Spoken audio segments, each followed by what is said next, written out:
warahmatullahi wabarakatuh. Alhamdulillah wasyukrillah alladzi la nabiyya ba'dah. Allahumma sholli ala sayyidina Muhammad wa ala ali sayyidina Muhammad, amma ba'd.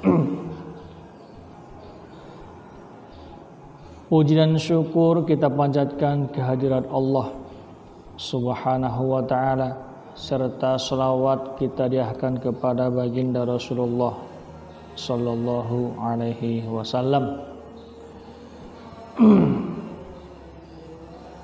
Anak-anak ustadz sekalian yang dirahmati oleh Allah Subhanahu wa ta'ala,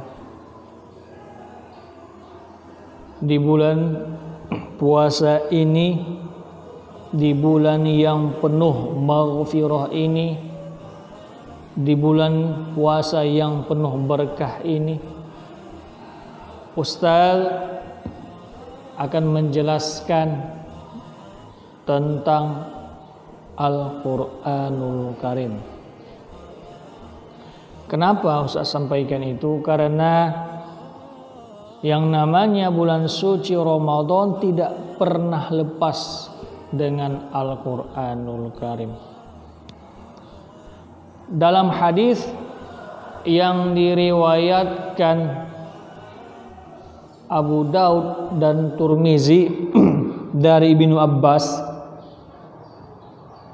al-jannatu mushtaqatu ila arba'ati nafarin. Ada 4 macam golongan manusia yang dicintai oleh surga, yang dirindukan oleh surga. Salah satunya yaitu talil Quran. Sebelum Ustaz menjelaskan talil Quran, maksud daripada yang dirindukan surga ini adalah yaitu harus kita kerjakan semuanya, tidak satu persatu. Ada namanya 4. Pertama talil Quran, wa hafizil lisan, wa mut'imul ji'an, wa shaimi fi syahrir Ramadan. Tapi pada kali ini kita akan menjelaskan tentang ta'lil Quran, yaitu membaca Al-Quranul Karim. Wallahu yudha'ifu liman yasha. Kenapa? Karena bulan suci Ramadan itu bulan yang pahala dilipat gandakan. Al-Quran adalah kalam Allah yang diturunkan kepada baginda Rasulullah sallallahu alaihi wasallam untuk memberikan petunjuk kepada kita, yakni umatnya baginda Rasulullah sallallahu alaihi wasallam. Al-Quran kita harus sering-sering membaca Al-Quranul Karim. Jangan pernah kita lepaskan dengan Al-Quranul Karim, karena Al-Quran adalah kalam Allah. Jangan kita sia-siakan. Baca itu Al-Quran. Ketika kita baca Al-Quranul Karim, kita membaca Al-Quranul Karim, maka kita akan mendapatkan derajat di sisi Allah Subhanahu wa ta'ala. Nah, bagaimana dengan orang yang tidak lancar membaca Al-Quranul Karim? Di dalam al-hadis, al-mahiru bil Quran ma'as safarati kiramil bararah, walladzi yaqra'ul Qur'an wa yatata'u fihi wa huwa 'alaihi syaqqu lahu ajrani. Orang yang membaca Al-Qur'an dalam keadaan mahir, fasih, tajwidnya bagus, makhrajnya bagus, maka orang itu akan bersama dengan malaikat-malaikat yang mulia yang selalu berdoa kepada Allah Subhanahu wa ta'ala. Walladzi yaqra'ul Qur'an, dan orang yang tidak fasih membaca Al-Qur'an, artinya bacaannya terbata-bata, wa huwa alaihi syakku lahu ajroni, maka ia akan mendapat pahala 2 tingkatan. Ingat, kita garis bawahi, maksud daripada pahala 2 tingkatan ini, ketika kita sudah belajar membaca Al-Quran tapi hasilnya belum ada, masih banyak kesalahan kita membaca Al-Quran, kita berusaha, tentu kita mendapat 2 pahala dengan catatan usaha dulu. Jangan karena Ustadz mengatakan orang yang membaca Al-Quran dalam keadaan terbata-bata maka ia mendapat 2 pahala, kita nggak mau belajar Al-Quran. Salah. Maksud daripada hadis itu, belajar dulu. Kalau tak ada perkembangan kita membaca Al-Quran, kita mendapat 2 pahala. Artinya usaha dulu. Orang yang membaca Al-Quran dilipat gandakan Allah Subhanahu wa ta'ala pahalanya. Apa dalilnya? Ada dalilnya. Man qara'a min kitabillahi falahu bihi hasanah. Orang yang membaca Al-Quranul Karim falahu bihi hasanah, maka ia mendapatkan 1 kebaikan.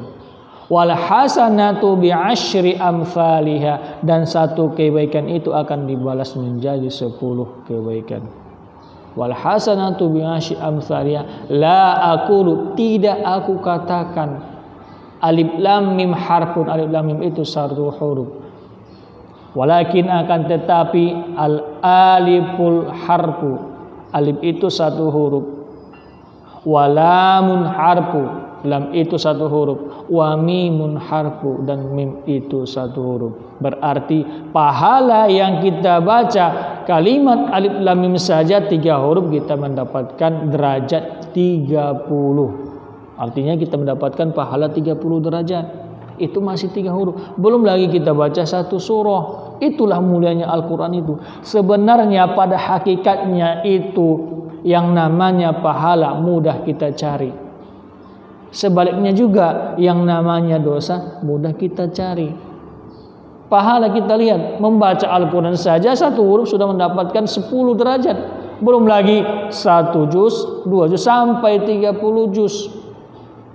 Anak Ustadz yang Ustadz sayangi, itu masih orang yang membaca Al-Quran. Belum lagi kita hafal Al-Quranul Karim.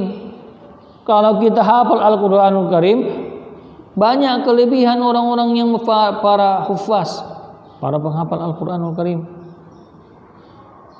Apa dia? Mangqara Al-Quran, orang yang membaca Al-Quran, fastagharohu, kemudian setelah ia baca dia menghafalnya, fahalla halalahu wa harrama haramahu, setelah ia hafal lalu ia menghalalkan yang halal, artinya ia melaksanakan perintah Allah dan menjauhi seluruh larangannya Allah. Adkhalahullahu jannah, maka Allah akan memasukkannya ke dalam surga. Wa syafa'ahu, dan ia akan memberikan syafaat fi ahli baitihi. Wa syafa'ahu fi asyri, dan ia akan memberikan syafaat keluarganya 10 orang. Ingat, orang penghafal Quran itu akan memberikan syafaat, akan memberikan penyelamatan, akan menyelamatkan 10 keluarganya. Itu salah satu kemuliaan orang para penghafal Quran. Ketika kita garis bawahi tadi, ini tentang Al-Quranul Karim. Sungguh betapa indahnya kehidupan kita ini ketika kita mempunyai keluarga yang hafal Al-Quran. Anak kita punya hafal Quran, orang tua kita penghafal Al-Quran. InsyaAllah ta'ala kita akan diselamatkan oleh keluarga kita ketika ada keluarga kita yang para penghafal Al-Quran. Itu adalah salah satu dalilnya menguatkan bahwasanya orang penghafal Quran bisa menyelamatkan keluarganya dari api neraka 10 orang. Padahal yang 10 orang ini sudah pasti masuk ke dalam neraka. Tapi dengan bantuan Dengan keadaan ada anaknya yang para penghafal Quran, maka ia diselamatkan. Allahu Akbar, sungguh mulia orang penghafal Quran. Itu masih satu kelebihan. Belum lagi kita lihat kelebihan yang lain. Masih banyak lagi kelebihan orang-orang para penghafal Quran. Salah satunya Allah mempunyai keluarga dari golongan manusia. Inna lillahi ahlaini minan nas. Allah mempunyai keluarga daripada golongan manusia. Qila manum ya Rasulullah. Sahabat pun bertanya, siapakah mereka ya Rasulullah? Apa kata baginda Rasulullah? Ahlul Quran. Orang yang ahli Al-Quran, orang yang hafal Al-Quran. Itu salah satu keluarganya Allah. Kalau kita bayangkan, sungguh betapa bahagianya kehidupan kita, sungguh betapa indahnya hati kita ketika Allah mengakui kita sebagai keluarganya. Ketika Allah mengakui kita sebagai keluarganya, maka yakin dan percayalah kehidupan kita akan selalu tenang, akan selalu damai, akan selalu sejahtera. Itulah kelebihan orang-orang yang penghafal Quran. Itu yang kedua. Masih banyak lagi. Apalagi bumi tidak mau memakan daging orang penghafal Quran.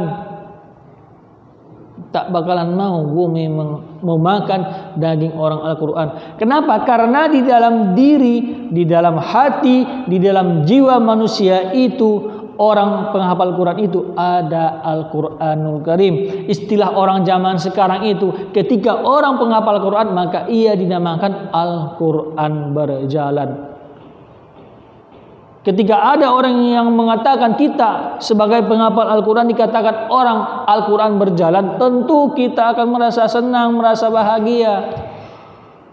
Kenapa dikatakan Al-Quran berjalan? Karena di dalam hati kita itu Al-Quran, Al-Quran, Al-Quran. Anak Ustaz yang Ustaz sayangi semuanya. Oleh sebab itu, mulai detik ini, marilah kita niatkan menjadi orang-orang yang ahli Al-Quran. Karena insya Allah dengan menjadinya kita sebagai ahli Al-Quran, maka orang tua kita bisa kita selamatkan daripada siksa api neraka. Buktikan rasa cintamu kepada orang tuamu. Ketika kamu berani mengatakan cinta kepada orang tuamu, hafal Al-Quran. Insya Allah kamu akan memberikan mahkota kepada orang tuamu. Kamu akan menyelamatkan mereka daripada yang namanya api neraka. Buktikan. Jadilah orang anak yang berbakti kepada keluarga, anak yang berbakti kepada kedua orang tuanya. Iya, memang betul, belum tentu nanti setelah besarnya kita menjadi orang sukses. Banyak orang yang menilai ketika sukses kita bisa membahagiakan orang tuanya. Belum tentu. Harta tidak menjamin kebahagiaan orang tua. Yang menjamin kebahagiaan orang tua adalah waladun soleh. Idza matal insan inqata'a amaluhu. Ketika meninggal manusia itu, maka putuslah semua amal ibadahnya, illa kecuali min salas, 3. Salah satunya apa? Waladun soleh, anak yang soleh. Itulah yang diharapkan orang tua. Harta bukan harapan orang tua. Harta sampai di mana? Harta tidak akan dibawa ke akhirat. Harta cuma sampai di sini saja. Yang membawa kita ke akhirat adalah amal ibadah. Salah satunya dengan cara menghafal Al-Quran. InsyaAllah ta'ala ketika kita menghafal Al-Quranul Karim, maka yang namanya siksa api neraka yang akan menimpa orang tua kita akan jauh-jauh dari orang tua kita. Anak Ustaz yang Ustaz sayangi, inilah salah satu surga yang merindukan orang yang membaca Al-Quran. Mudah-mudahan dengan penyampaian Ustadz ini sebagai motivasi kepada kita semua. Marilah kita memperdalam Al-Quranul Karim supaya kita menjadi orang yang tenang, orang yang jauh daripada hal-hal yang dimurkai oleh Allah, dan agar kita diridhoi oleh Allah Subhanahu wa taala. Assalamualaikum warahmatullahi wabarakatuh.